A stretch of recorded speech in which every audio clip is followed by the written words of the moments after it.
बहुत समय पहले की बात है।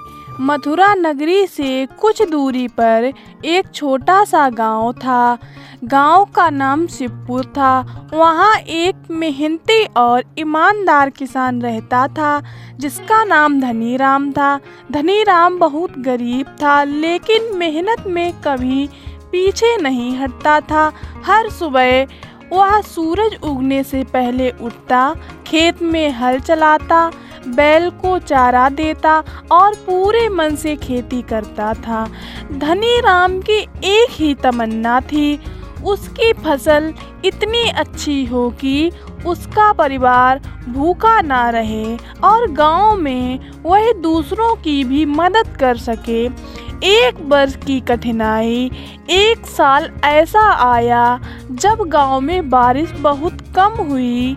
खेत सूख गए, नदियां मर गईं और कुएं भी लगभग सूखने लगे। किसान परेशान था लेकिन धनीराम ने हार नहीं मानी। उसने अपने खेतों में खुदाई की, बरसात का पानी संग्रह करने के लिए गड्ढा बनाया और दिन रात खेत में मेहनत की। गांव के अन्य लोग उसका मजाक उड़ाते थे। कोई कहता, इतनी मेहनत करके क्या करेगा, भगवान की अब नहीं सुनते।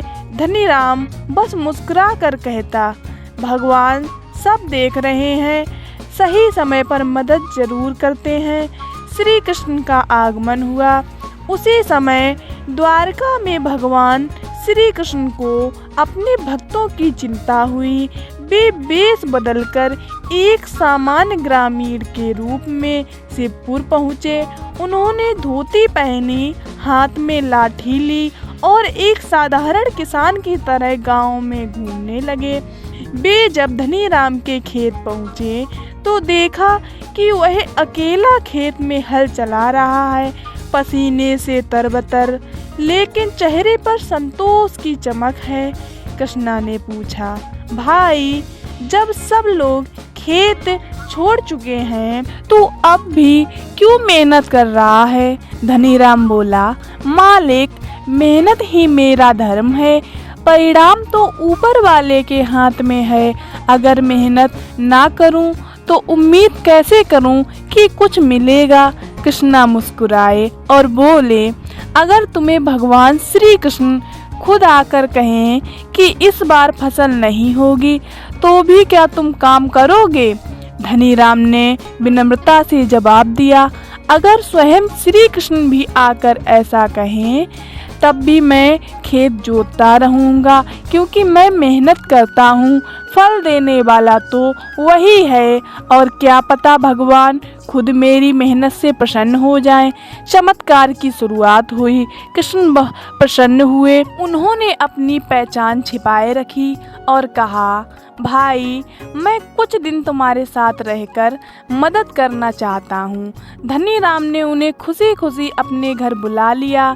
अगले कुछ दिन तक कृष्णा साधारण किसान के भेष में धनीराम के साथ खेत में काम करते रहे।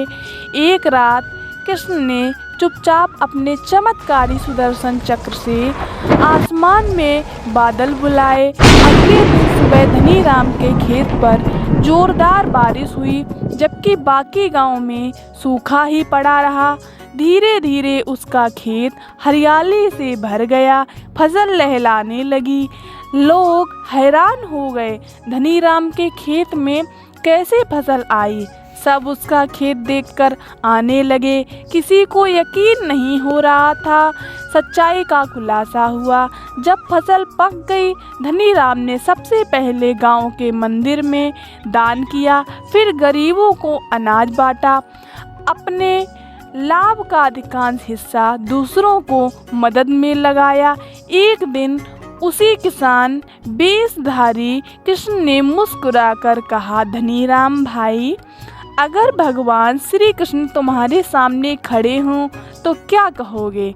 धनीराम बोला, उन्हें धन्यवाद कहूँगा कि उन्होंने मेरी मेहनत की लाज रखी। कृष्ण ने तभी अपना असली रूप में प्रकट हुए। धनीराम तुरंत उनके चरणों में गिर पड़ा, प्रभु, आपने मेरे खेतों में अपने चरण रखे, यह मेरे कई जन्मों का फल है। कृष्ण ने कहा, धनी राम, तुम जैसे मेहनती और सच्चे किसान ही इस धरती की रीढ़ हैं। तुम्हारी निष्ठा और विश्वास से मैं बहुत प्रसन्न हूँ। आज से तुम्हारा खेत कभी सूखा नहीं पड़ेगा और जो भी इस कहानी को सुनकर मेहनत करेगा उसे मैं आशीर्वाद दूँ।